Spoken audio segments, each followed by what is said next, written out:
Salve Maria Santíssima. O que a Suma Teológica vai falar sobre a mentira, se a mentira é sempre pecado ou não. Vamos lá.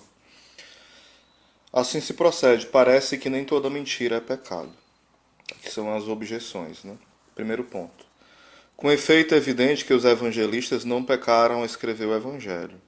Ora, eles parecem ter dito algo falso, porque as palavras de Cristo, até mesmo de outros personagens, são registradas de maneira diferente por eles.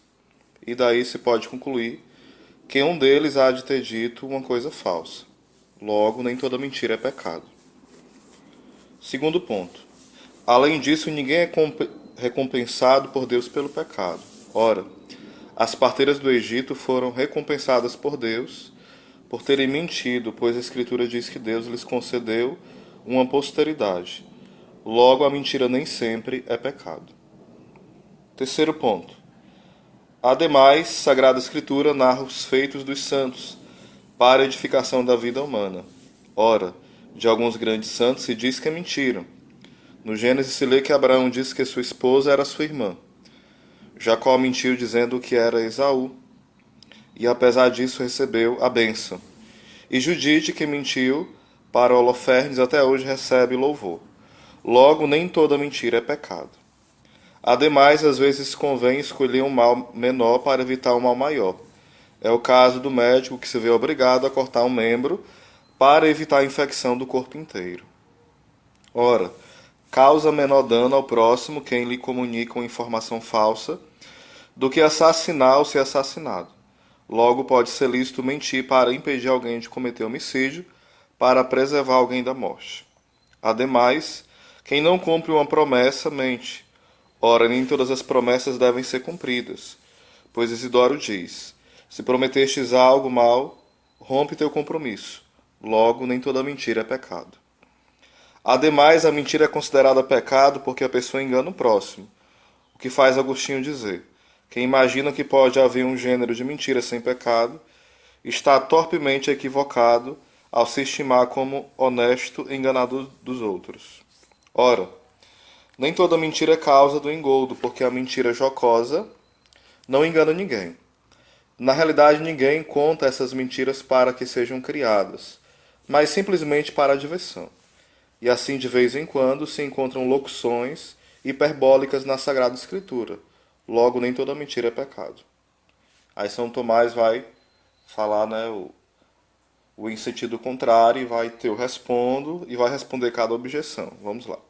Em sentido contrário, o livro do Eclesiástico diz: recusa-te a proferir qualquer mentira.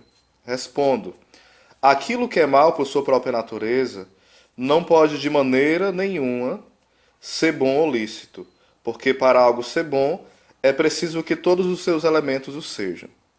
De onde a célebre sentença de Dionísio: o bem resulta da perfeição total da causa, enquanto que o mal resulta de qualquer defeito. Ora, a mentira é um mal por sua própria natureza, porque é um ato cuja matéria não é o que devia ser. Pois como as palavras são sinais naturais do pensamento, é contra a natureza, e ilegítimo que se faça a palavra significar uma coisa que não se tem na mente. E é por isso que Aristóteles diz que a mentira é por si própria uma depravação a ser evitada, enquanto que a verdade é boa e louvável. Por conseguinte, toda mentira é pecado, como afirma também Santo Agostinho. Quanto ao primeiro, portanto, deve-se dizer que não é permitido dizer que o Evangelho ou qualquer outro livro canônico da Sagrada Escritura afirma qualquer coisa de falso, ou que algum de seus autores tenha mentido, pois isto destruiria a certeza de fé que repousa sobre a autoridade dos livros sagrados.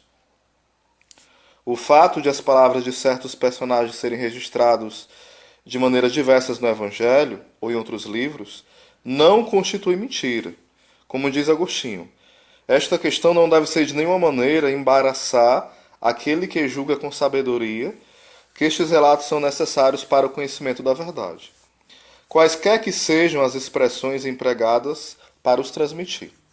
E ele acrescenta que não temos o direito de taxar de mentira a ninguém, se fatos que ficaram na lembrança de muitos que os viram ou deles tiveram notícia, nem sempre vem registrado da mesma maneira, ou nos mesmos termos. Segundo ponto, deve-se dizer que as parteiras não receberam a recompensa em razão da mentira delas, mas em razão do temor de Deus e da boa vontade que as levaram a mentir. É o que está dito expressamente no livro do Êxodo. Porque haviam demonstrado temor a Deus, Deus lhes concedeu uma posteridade.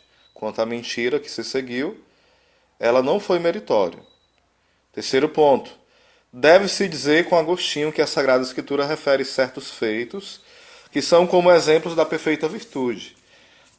E não se pode crer que os autores de tais feitos tenham sido mentirosos. E se nas palavras dos protagonistas desses feitos se descobrir alguma coisa que parece mentira, é preciso entender o que há nelas de profético e figurativo. E em outra passagem, Agostinho afirma que esses homens, que se revestiram de autoridade e desempenharam um papel considerado nos tempos proféticos, disseram e fizeram profeticamente tudo que as Sagradas Escrituras lhes atribui. E Agostinho continua dizendo que quando Abraão quis fazer passar Sara como sendo irmã dele, quis simplesmente ocultar a verdade e não propriamente proferir uma mentira. Disse que era sua irmã porque era filha do irmão dele. Por isso o próprio Abraão declarou: ela é de fato minha irmã, porque é filha de meu pai, e não de minha mãe. Ou seja, era sua irmã por parte de pai. Por outro lado, por outra parte, quando Jacó declarou que era Esaú, o filho primogênito de Isaac, ele falou figurativamente, porque os direitos da primogenitura lhe pertenciam legitimamente. Ao fazer esta declaração, ele foi inspirado pelo espírito profético para exprimir o mistério. Um povo posterior, a saber os gentios, haveria de ocupar o lugar do primogênito, ou seja, dos judeus. Ou seja, foi um ato profético que ele fez, e não a mentira. A Sagrada Escritura faz o elogio de certas figuras, não porque essas pessoas tenham sido modelos de perfeita virtude, mas por causa dos bons sentimentos que demonstraram possuir e que as levaram a cometer alguns atos indevidos.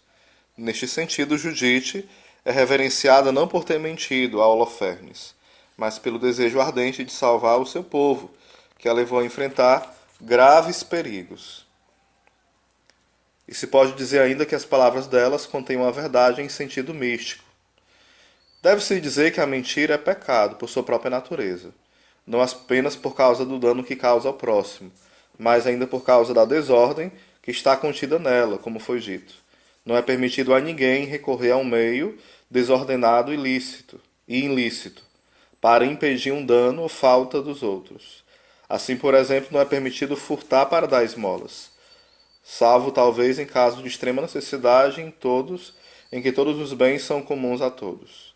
Por conseguinte, não é lícito proferir uma mentira para livrar alguém de algum perigo, qualquer que seja. Embora, como diz Agostinho, seja permitido ocultar a verdade com prudência, recorrendo a alguma dissimulação. Deve-se dizer que quem promete alguma coisa com a intenção de cumprir o prometido não mente, porque não falta contra aquilo que tem em sua mente.